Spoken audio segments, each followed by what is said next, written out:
Information shared on the following program is for general information purposes only. It does not constitute legal, tax, investment, or other advice, nor is it intended to recommend any particular investments, products, or financial instruments. Always seek advice from your financial advisor, attorney, or accountant with regard to investment, legal, or tax questions. Are you or a loved one worried about going into a nursing home and the expenses associated with it? Well, stay tuned because we have a special guest in our studio to address that very issue. Welcome to the only show in the country dedicated to helping savers worry less about money, the Worry-Free Retirement, with your host, Tony Walker. If you got it, you don't need it. If you need it, you don't got it. You don't get it, shame on you. Funny, funny, funny what money can do. Them that have it get more of it. The less they need it, the more they love it. And it sticks to them like glue. Funny, funny, funny what money can do. Over the years, one of the greatest fears that I've discovered in working with so many retirees is this fear of running out of money. Probably a close second to that is going into a nursing home and running out of money. And although I've been in this business some 35 years and worked with thousands of people on retirement planning, one of the things that has distressed me as my clients get older and older is this notion and this real concern of going into a nursing home and how to deal with the expenses associated with it. So we're taking a little deviated step away from what we normally do, which is to cover different retirement planning topics, and we have brought in a special guest.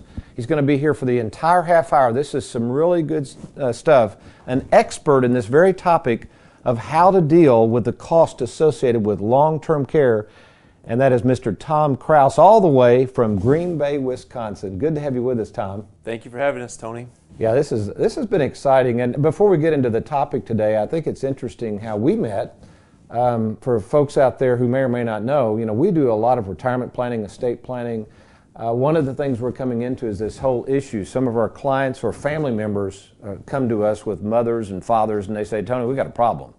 My mom or dad is really going downhill, or my husband or my spouse is going downhill. What do we do to protect these assets from what is inevitably going to be a long-term care situation? And up until now, we know that there's things out there available, but I told Heather in the office, I said, Heather, we've got to find out more about this topic.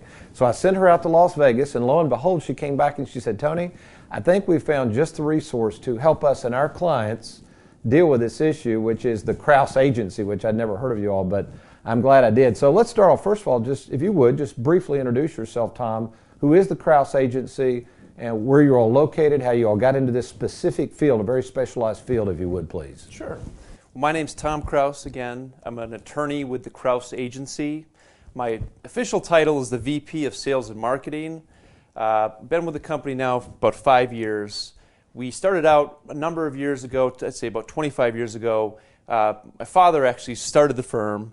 He is an estate planning attorney, and he saw the need with his clients. He would build out the perfect estate plan, but as soon as the nursing home came into the picture, it would destroy everything that he put together. So he had a lot of happy clients, but once the nursing home came into the picture, the clients came back upset. So what he did is he went out, he researched the rules, the Medicaid rules in particular, found a solution utilizing a financial product to accelerate eligibility for the Medicaid program while preserving assets. So it's a great solution. We're located, like you said, in Green Bay, Wisconsin. We have a staff of 25, and we work in 48 states across the country. So yeah, to make that distinction, we'll get into the more details of annuities because we do a lot of annuities. Our annuities, though, don't fit the bill when it comes to nursing homes, and I knew that, but you all have really two different types of clientele. So explain, you've got clientele like me, the advisors who I guess are in the annuity/financial planning business, but you also have attorneys. So if you would address those two fields and how you help both of them. Sure. Well, there's really two sides to our business. The one side, which is Krause Financial Services, we service elder law attorneys and estate planning attorneys throughout the country. So when they have a client in this situation, they're in a nursing home, spending down their assets, we put together plans for their clients to accelerate eligibility, like I said before. And then the second group of clients that we have are financial advisors and agents across the country. and we also do the same thing for them. We provide products. We're the wholesaler of these specialized annuity products that work with the Medicaid program. Okay, and that's a good jumping point here because I think there's a lot of confusion between Medicare, Medicaid. Sure. So let's just focus on Medicaid and then, dumb this down even for me because sometimes I get these confused a little bit. It's such a specialized area. So explain what exactly is Medicaid? Yeah, there is a lot of misconception about Medicare. Does Medicare cover long-term care expenses? No. Medicare is designed to be a payer for acute care, so think broken hip, something where you're under a doctor's orders. Medicaid, on the other hand, that covers the majority of expenses, long-term care expenses, in the United States. So that's really designed to pay for custodial long-term care, the care in the nursing home. So the Medicaid program, that's the program that we utilize to be the primary payer for long-term care. And in the process, by accelerating eligibility for that program, we can preserve assets. Okay, and I tend to, and this may be incorrect, you correct me if I'm wrong, Tom, I've kind of explained Medicaid as similar to a welfare program in a way. I always tell clients it's like food stamps. You can't qualify for food stamps or government assistance unless you prove there's a need. Is that a fair description? Can you kind of explain Medicaid and where Medicaid comes in and what its real role is for the general public? Sure. That is generally what it's known for because Medicaid also has a program for low-income families to pay for their health care. But when we're talking about Medicaid, long-term care Medicaid, that's a different program altogether. So that program, there's still financial and non-financial requirements that we have to meet to qualify, but there's strategies to accelerate eligibility for the programs without, having to go totally or spend all your assets on the nursing home. So there are solutions and strategies to get under those asset limitations, with some of these products that we offer. Okay, let's kind of get into some statistics here because a lot of people might say, well, Tony, I've never had any parents go into nursing homes. I'm perfectly healthy. I'm riding down the road. I can either stop in Chick-fil-A and get a sausage biscuit or a chicken biscuit or listen to you guys. Well, let's just kind of get into this. And you provided me some statistics here. So the cost of aging, as you put it, and we appreciate you putting these stats together. And we've shared this on the show. This is an interesting stat. Every day, this is pretty wild because I'm a baby boomer, Tom. You look a little younger than me. Okay, but anyway, I'm a baby boomer. 10,000 Americans will turn 65 every day. Let me keep going. That's a huge statistic to think about. 2.3 years is the average stay in a nursing home. And a lot of people say, well, what's the big deal there? We'll get into cost in a minute. I want we'll get into this. But 70% of seniors will require some sort of long-term care. That's a huge number. The average cost of a nursing home, I know you did this in Kentucky, although we do have some viewerships and audiences in Indiana. We'll talk briefly about that, but $6,800 a month, all right? 50% of couples will exhaust their life savings. This is what I want to really get into in today's show. People just running out of money. 50% of couples will exhaust their life savings within 1 year of entering a nursing home. That was startling to me. 1 year and they're wiped out. Is that what that's what this is? Okay. And then finally, 75% of single individuals, because we have a lot of widows, widowers, divorcees, 75% of single individuals will exhaust their life savings within 1 year of entering a nursing home. So I have to ask you, because you're in this world more than me, you're dealing with it, are these statistics fairly accurate? What do you see on a day in, day out basis because you talk to so many people in this area? Yeah, definitely. I mean, those statistics, they are scary. With Americans living longer, with advancements in healthcare, it's just a natural, a recourse of that issue is now we have to care for these individuals because something that may have killed somebody, earlier on, now they can outlive that for multiple years. And with the rise in dementia, a lot of people need this care in a custodial setting. So the statistics are scary because, again, like you mentioned, the costs. Mm-hmm. So when they have to write that check each and every month of $6,000+, that's the biggest check they've ever written in their life. It's bigger than any mortgage payment they've ever written. It's bigger than any tuition bill they've ever had to write for anybody in their family. So it's a scary prospect for a lot of families, and a lot of families, because they don't know that there is a solution to accelerate eligibility, like I mentioned before, they will continue to write those checks until they ultimately end up on Medicaid by default. Wow, that's interesting. Tell you what, we're going to take a quick break and rally the troops here. I think what I'd like to do on our break when we come back, I want to talk about, you keep mentioning eligibility. So we'll talk about Medicaid. What is the whole issue of eligibility and how to be eligible for benefits? And then we'll probably close out the show later on. Keep listening, folks. This is going to be good stuff on how to, some of these key strategies you all use to take advantage of eligibility requirements. So you're listening to the Worry-Free Retirement. We're with Medicaid Planning Specialist Tom Krause, our special guest. We'll be right back with more information from Tom.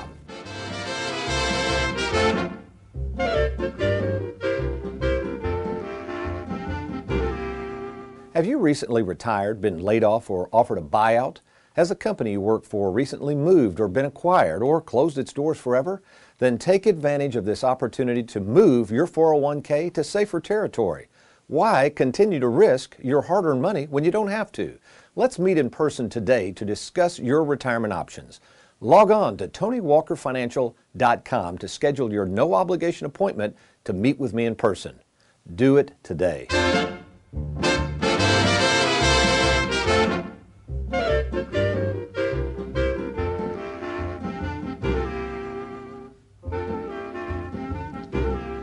Welcome back to the Worry-Free Retirement. We have with us today Mr. Tom Krause from the Krause Agency in Green Bay, Wisconsin. Tom has taken his time to come down and share with us his expertise in this whole issue of how to qualify for Medicaid benefits, Medicaid spend-down issues, how to not go broke with nursing home issues. And it's a very complicated subject, and Tom is here to try to enlighten us, try to simplify things. So maybe I could use this example, Tom. So let's say we have two 65-year-olds. My dad, by the way, had to go into a nursing home at a young age with Alzheimer's and died at a young age, so I'm related to this stuff. But two 65-year-olds, spouse will pick on the male. The males, there's only usually 1 in 10 running around nursing homes. The women do tend to live longer, don't they? That is true. Okay, so anyway, we'll pick on the male. The male is having dementia issues. The female spouse is getting more and more concerned, talks to the family. It looks like we're going to have to put Harry in a nursing home. She can't take care of Harry anymore. Walk us through. They meet with somebody like us. We bring you in on the case to review everything. Explain non-financial and financial assets and requirements, and what are we looking at when we're seeing if we are eligible for Medicaid? Sure. Well, again, the Medicaid program, it's a federal and joint run program, so each state has their own unique rules, but it's basically a federal mandated program. So for states to receive those federal funds, they have to adopt the federal rules. But with that said, every state has their own little nuances that kind of differentiates each program from each other. Generally speaking, again, there's non-financial requirements. These are relatively straightforward. A Medicaid applicant must be a U.S. citizen or qualified alien. They have to be age 65 years old or disabled. And then finally, the most, complicated requirement is they have to be a resident of a Medicaid-approved facility and a Medicaid-approved bed.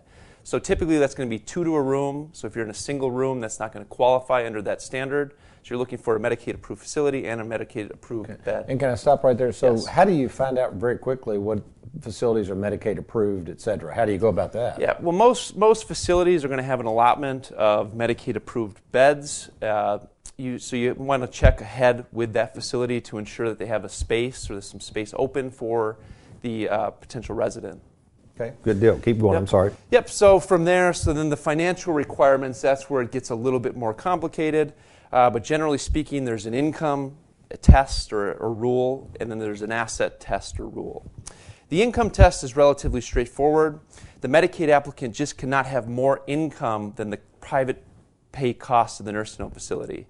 So, for example, if the private pay cost of the nursing home facility was $7,000, they just couldn't have income exceeding that amount, otherwise they could not qualify. So let's use this example. Let's say the female has a high-paying job and she's making $100,000 a year. Are they looking at the joint income or just the income of her husband? Just the income of the spouse who's in the facility. Okay. So she could keep working theoretically, and they're not going to look at that $100,000 income. Correct. On her. Okay. Correct. So the income in the healthy spouse's name is going to just be contributed to them only. Okay. So there's no requirement to attribute any of their funds or their income over to the unhealthy spouse. Okay. Okay, keep going. So from there, there is a rule set to take care of the spouse who remains at home. Medicaid, when they put together these rules, they put into place a floor. So if the income drops below a certain amount, they can shift over income from the unhealthy spouse to get them up to that Medicaid floor. There is also a rule that we utilize when we're putting together these plans, is there's no cap on the amount of income we can create for the community spouse or the healthy spouse at home. So there's no limit on how much income they can have while still qualifying the unhealthy spouse for benefits. Okay, so I didn't know that. That's a misconception. I thought I just assumed that you can only make so much income, and you're saying, and that's what we'll get into in the third segment, folks. You got to stay around for this because it's going to get very interesting. But okay, I'm with you. Keep going. All right. So again, there's a floor, and that's a misconception. That's actually a floor, even though there's a minimum and a maximum amount they can retain. It's a floor, but there is no maximum amount on the amount of income that the healthy spouse can have. So moving then on to the asset test, and this is the second part of the financial requirements. If there's a Medicaid applicant and they're they're alone in this world, they're only allowed to keep $2,000 or less in countable assets. So most people are going to have assets in excess of that, and we'll talk about some strategies later of how we can spend those additional assets down. If there's a community spouse or a healthy spouse remaining at home, they're allowed to keep a separate amount while qualifying the unhealthy spouse for benefits, and this is known as the Community Spouse Resource Allowance. It functions pretty similar to the income test, where they're allowed to keep a separate amount up to $126,420. Now, are you talking? Let's talk about the assets themselves. Sure. Let's say we're in the state of Kentucky, and the unhealthy spouse has a $500,000 IRA, qualified money. Would that fit into the asset test? Is he going to have to get rid of his IRA? Well, the beautiful thing in Kentucky, unlike most states, is the IRA or qualified monies are exempt assets for both the healthy spouse or the unhealthy spouse. So it's totally protected.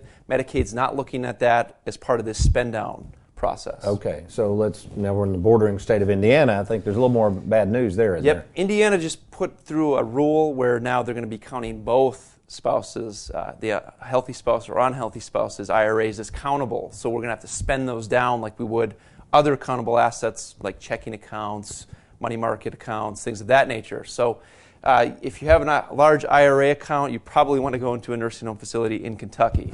All right. So we keep thinking through this. So if I can use a little example, if you don't mind. Let's say that we're in the state of Kentucky.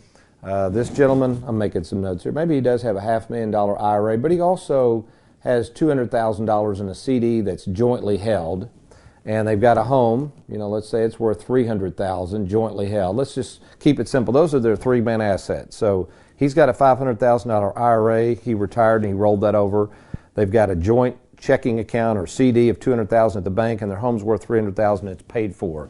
And now he goes into a facility, and we're trying to qualify for Medicaid. Walk us through. We won't get to the third segment yet on things you did, but just walk us through the traditional thing. What do people do at this point? At this point, we're just going to take a look at their asset base. We're going to decide what's excluded and then what's countable. So when we determine what's countable, that's going to tell us what we need to spend down or the assets we have to worry about. In this instance, the $500,000, like we said, because it's an IRA, it's an excluded assets. We're not going to count it as part of our spend down.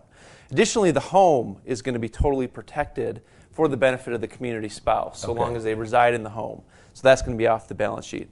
So then on the countable side of the balance sheet, we're looking at the $200,000, the CD, and we're going to decide, what amount of that $200,000 can we protect for the community spouse as part of their resource allowance. And is that 126 amount? So we just transfer that in her name, basically, in that example? Yeah, it's a little more complicated than that, but generally they're allowed to keep up to that amount, $126,420. We're actually doing somewhat of a calculation to determine exactly what the exact amount is that she's allowed to keep. It's usually 1/2 of the assets as of the snapshot date. So the snapshot date, we're looking back in time to find the first day where there's 30 consecutive days of continuous care. We're looking at their assets as of that date. We're taking 1/2 of those assets. And then the community spouse is allowed to retain that.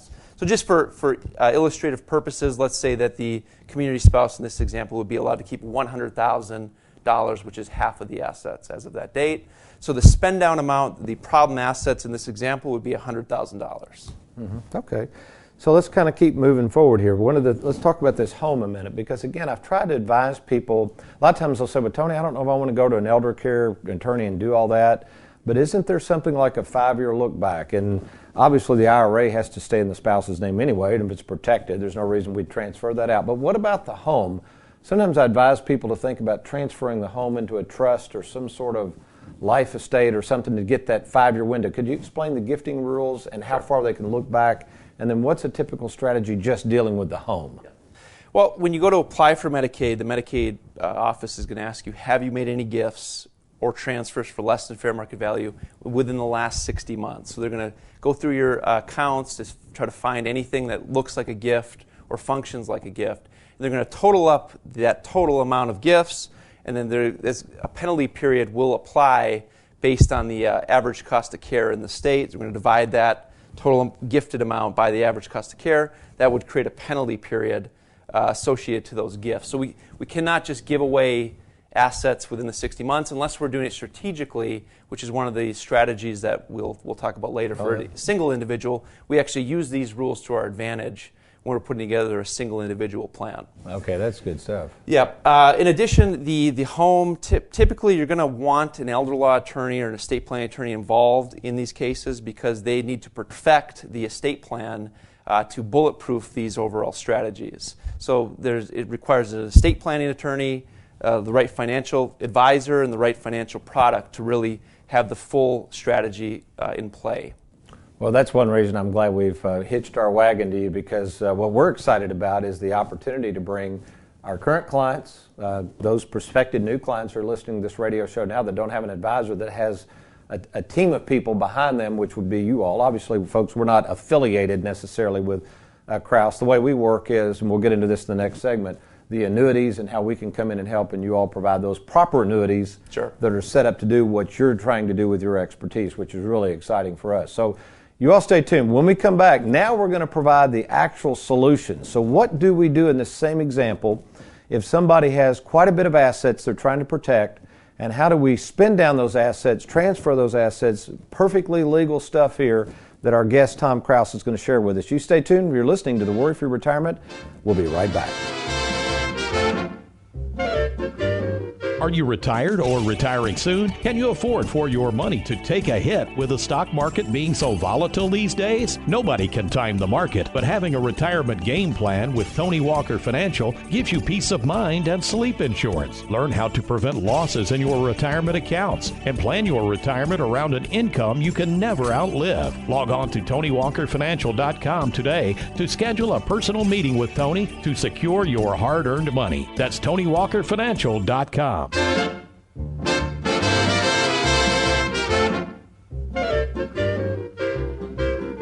Welcome back to the Worry-Free Retirement. In case you're just now joining us, we have a special guest all the way in from Green Bay, Wisconsin, Mr. Tom Krause with the Krause Agency. And again, if you're just joining us, Heather in our office in Bowling Green, I sent her out to Las Vegas to a presentation by an attorney. The presentation was geared towards financial advisors who are running into the same problem I'm running into. All my clients are getting older, and they're worried about going broke in a nursing home. And so you happen to be at this conference. I think you were like a sponsor or something, right? Yeah, we co-sponsor the CMP, which is the Certified Medicaid Planner designation. Okay, gotcha. And this is a program that they put on quarterly to train advisors and elder law attorneys kind of on these planning strategies and techniques. Okay, so, and over the years, what's been frustrating to me, we sell a ton of annuities. As you know, we do a lot of annuities, well known in the country for fixed annuities, fixed indexed annuities. And I kept hearing about and reading about Medicaid compliant annuities. So I would go to some of these same carriers and they go, we don't do those. And I'm like, well, I don't know anything about them. And they said, we just don't do them. So when Heather found you and said, well, Tony, I think we found somebody that can come in to help us with these Medicaid compliant annuities. And folks, this is some good stuff. So if you've heard about annuities in a bad light, don't switch the channel, because we're talking about possibly saving you and your family a boatload of money. So Tom, if you would take us through the whole annuity process, Medicaid compliant, what does that mean? And how are these annuities different from your traditional annuity out there? Yep, Tony, like you mentioned, the annuities traditionally utilized by financial advisors are used in a manner to not outlive income, because that's a big concern in retirement. Whereas these annuities are specialized products designed to work with the Medicaid program. So what they're really designed to do is take those accountable assets that we talked about earlier in the program, turn it into an income stream. So we're eliminating countable assets, and by doing that, we're able to accelerate eligibility for the Medicaid program. So the annuities meet some strict requirements, and like you mentioned, not many insurance companies offer these because they are so nuanced in their sale, because each state has unique rules.